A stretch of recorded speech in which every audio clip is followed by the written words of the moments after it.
लखनऊ में आज किसान महापंचायत करेंगे। कृषि कानून वापस लेने के ऐलान के बाद भी संयुक्त किसान मोर्चा ने आंदोलन जारी रखने की घोषणा की है। रविवार को संयुक्त किसान मोर्चा की बैठक में ये फैसला लिया गया। आज लखनऊ में किसान महापंचायत के बाद 26 नवंबर को किसान आंदोलन के 1 साल पूरा होने पर दिल्ली की सभी सीमाओं पर किसानों का विरोध प्रदर्शन होगा। किसान नेता बलवीर सिंह राजेवाल ने कहा है कि प्रधानमंत्री मोदी के ऐलान के बाद अब तक सरकार ने बातचीत की कोई अपील नहीं की है। 27 नवंबर को किसान संगठन बैठक कर आगे की रणनीति पर विचार करेंगे। किसान संगठन एमएसपी को लेकर कानून बनाने की मांग कर रहे हैं। किसान संगठनों की मांग है कि बातचीत के जरिए सभी मुद्दे तय किए जाएं। बिना बातचीत के किसानों का आंदोलन खत्म नहीं होगा। इसके साथ किसान संगठन सीड बिल, इलेक्ट्रिसिटी बिल और पॉल्यूशन बिल भी वापस लेने की मांग कर रहे हैं। किसान संगठनों का कहना है कि आंदोलन के दौरान मृतक किसानों के परिवारों को मुआवजा मिले और किसानों पर दर्ज सभी केस वापस लिए जाएं। राजस्थान कांग्रेस में भारी उठापटक के बाद रविवार को गहलोत सरकार का पुनर्गठन हो गया। राजस्थान के राज्यपाल कलराज मिश्र ने कांग्रेस विधायक महेंद्रजीत सिंह मालवीय, रामलाल जाट, महेश जोशी और विश्वेंद्र सिंह सहित कुल 15 विधायकों को मंत्री पद की शपथ दिलाई। इनमें से 11 को कैबिनेट मंत्री के तौर पर शपथ दिलाई गई है, जबकि 4 को राज्य मंत्री का पद दिया गया है। नए मंत्रिमंडल में सचिन पायलट के खेमे के मंत्रियों को जगह देने की कोशिश की गई है। मंत्रिमंडल पुनर्गठन के बाद सचिन पायलट ने कहा कि पार्टी में किसी तरह की गुटबाजी नहीं है। जो भी निर्णय कांग्रेस पार्टी में लिए जाते हैं वो एआईसीसी और आला कमान हमेशा लेते हैं। इसमें कोई नई बात नहीं है। जब चुनाव लड़ना है, टिकट वितरण होना है, नेतृत्व कौन करेगा, कौन मंत्री बनेगा नहीं बनेगा, ये शुरू से ही हम कंसल्ट हमेशा करते हैं राज्य की इकाई और एआईसीसी। इस बार भी ऐसा हुआ। सब लोगों से चर्चा करी, सबकी बात सुनने के बाद जो सबसे सही रास्ता था, जो पार्टी के हित में था, तेरा मेरा ना करके गुट वुट की बातें आप ही करते हैं, हम लोग कोई करता नहीं है। लेकिन हम लोगों ने जो पार्टी के हित में था उसको किया है, ताकि जनता का विश्वास पुनः जीतने में हम लोग कामयाब हो सके। त्रिपुरा में टीएमसी की यूथ प्रेसिडेंट शाइनी घोष की गिरफ्तारी के बाद सियासी तनाव बढ़ गया है। त्रिपुरा पुलिस ने शाइनी घोष को हत्या की कोशिश के आरोप में गिरफ्तार किया है।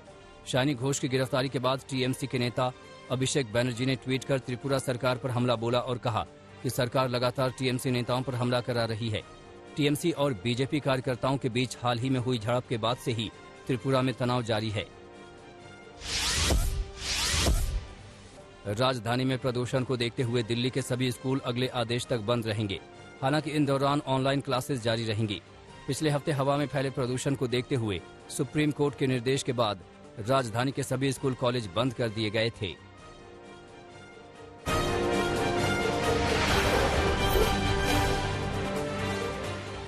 प्रधानमंत्री मोदी और सीएम योगी की तस्वीर को लेकर यूपी में सियासतवार पलटवार शुरू हो गया। सीएम योगी ने पीएम मोदी के साथ अपनी तस्वीर ट्विटर पर साझा की, जिसके बाद विरोधी दलों ने इसी तस्वीर के बहाने मोदी योगी पर हमला बोल दिया। समाजवादी पार्टी के अध्यक्ष अखिलेश यादव ने पीएम मोदी और योगी के राजनीतिक रिश्तों पर तंज कसते हुए ट्विटर पर लिखा कि सियासत में कभी यूं भी करना पड़ता है, बेमन से कंधे पर रख हाथ कुछ कदम संग चलना पड़ता है। बीजेपी के राष्ट्रीय अध्यक्ष जेपी नड्डा आज से 2 दिनों के यूपी दौरे पर पहुंचेंगे। जेपी नड्डा पहले गोरखपुर जाएंगे और वहां बूथ अध्यक्ष सम्मेलन को संबोधित करेंगे। इसके बाद गोरखपुर एयरपोर्ट के पास वनटंगिया परिवारों से बातचीत करेंगे। गोरखपुर से जेपी नड्डा लखनऊ पहुंचेंगे और फिर अगले दिन कानपुर जाएंगे। 23 नवंबर को कानपुर में बीजेपी अध्यक्ष क्षेत्रीय कार्यालय के उद्घाटन के साथ 7 जिला कार्यालयों का भी वर्चुअल माध्यम से उद्घाटन करेंगे। असदुद्दीन ओवैसी की पार्टी एआईएमआईएम ने यूपी की 100 सीटों पर चुनाव लड़ने की तैयारी कर ली है। पार्टी अध्यक्ष असदुद्दीन ओवैसी ने कहा कि हमारी पार्टी ने 100 सीटों पर चुनाव लड़ने का फैसला किया है। हम 1-2 और पार्टियों के साथ गठबंधन को लेकर बातचीत कर रहे हैं। ये समय बताएगा कि हमारा गठबंधन होता है या नहीं, लेकिन हम चुनाव जीतने की स्थिति में हैं। हरिद्वार पहुंचे दिल्ली के मुख्यमंत्री अरविंद केजरीवाल ने कहा कि उत्तराखंड में अगर आम आदमी पार्टी की सरकार बनी तो वो सभी बुजुर्गों को अयोध्या की मुफ्त यात्रा कराएंगे। केजरीवाल ने कहा कि मुस्लिम भाइयों के लिए अजमेर शरीफ और सिख भाइयों के लिए करतारपुर दर्शन की व्यवस्था कराई जाएगी। केजरीवाल ने कहा कि हमारी पहली पार्टी है कि जनता से आकर कहती है कि आप हमें वोट दो, हम आपका लोक भी सुधारेंगे और परलोक भी।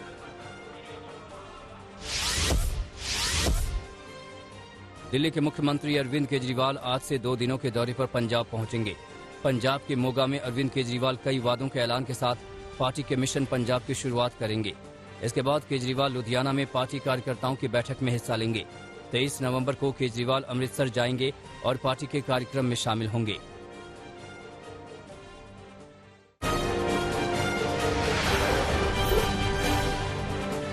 बिहार के हाजीपुर में पंचायत चुनाव से पहले बमों का जखीरा मिला है। मामला महनार इलाके का है। यहां पुलिस को सूचना मिली कि एक झोले में कई बम हैं। तुरंत ही मौके पर पहुंचकर बमों को डिफ्यूज किया गया। आशंका जताई जा रही है कि इन बमों का इस्तेमाल पंचायत चुनाव में होना था। फिलहाल पुलिस इस बात की पड़ताल कर रही है कि ये बम कहां से आए और कौन इन्हें लाया।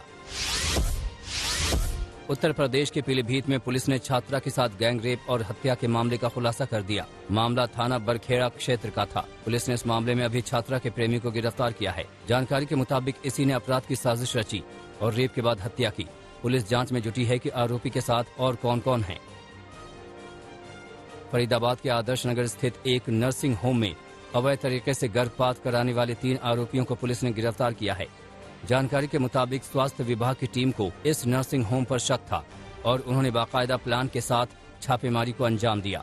स्वास्थ्य विभाग ने अस्पताल कर्मियों को रंगे हाथ पकड़ा और पुलिस के हवाले कर दिया। झारखंड के पलामू में एक थाने में अचानक हुए विस्फोट में 5 पुलिसकर्मी घायल हो गए। मामला चैनपुर थाना का है। जानकारी के मुताबिक यहां अचानक विस्फोट हुआ जिसमें 5 पुलिसकर्मी घायल हो गए। 5 को अस्पताल में भर्ती कराया गया है। वहीं जांच की जा रही है कि आखिर धमाका कैसे हुआ और थाना क्षेत्र में विस्फोटक कहां से आया। बिहार के हाजीपुर में चेन स्नैचर्स ने एक लड़की को चलती ट्रेन से नीचे खींचकर गिरा दिया, जिससे लड़की गंभीर रूप से घायल हो गई। बताया जा रहा है कि शिवहर की छात्रा इंटरसिटी एक्सप्रेस से हाजीपुर से पटना जा रही थी। अचानक चेन स्नैचर्स ने लड़की की चेन छीनने की कोशिश की। लड़की ने विरोध किया तो चेन स्नैचर्स ने लड़की को इमरजेंसी विंडो से नीचे खींचकर गिरा दिया। आरोपी चेन और मोबाइल लेकर भाग गए, जबकि लड़की को अस्पताल में भर्ती कराया गया है।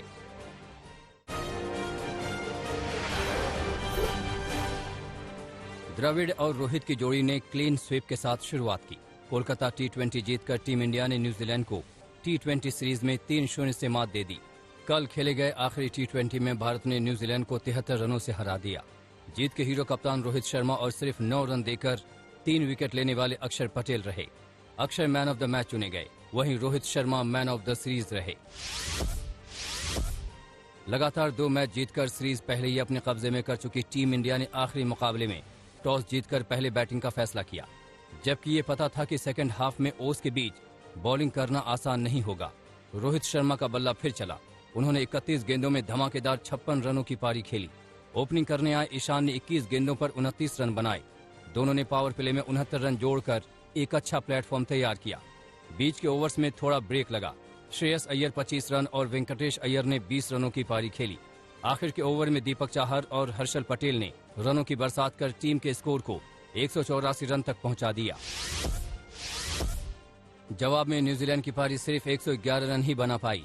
ओपनर गुप्टिल का बल्ला फिर चला। उन्होंने 51 रन बनाए, लेकिन फिर सैफर्ट और फर्गूसन को छोड़ कोई दहाई पार नहीं कर पाया। अक्षर पटेल ने 3 विकेट झटके, जबकि हर्षल पटेल को 2 विकेट मिले।